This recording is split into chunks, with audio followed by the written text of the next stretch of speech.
ایک مرتبہ حضرت علی رضی اللہ تعالی عنہ کے پاس ایک شخص آیا اور عرض کرنے لگا، یا علی، میری دعا قبول نہیں ہوتی، میں کس طرح سے دعا مانگوں؟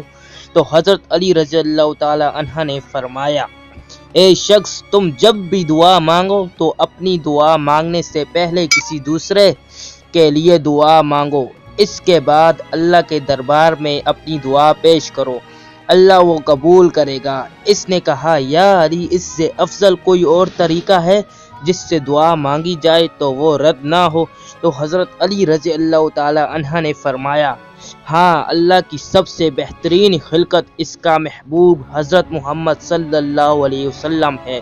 اور اس کی آل جب بھی دعا مانگو تو اپنی دعا سے پہلے اللہ کے محبوب کے لیے دعا مانگو کہ اے اللہ، تو اپنے محبوب پر رحمت نازل فرما، اس کی آل پر رحمت نازل فرما، اس کے بعد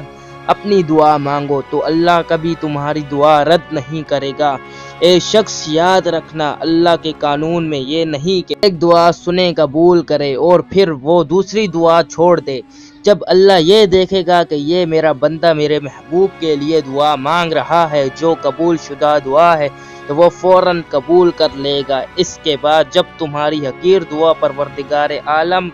کے دربار میں پہنچے گی تو اللہ رحمان و رحیم ہے، وہ دعا قبول کر لے گا۔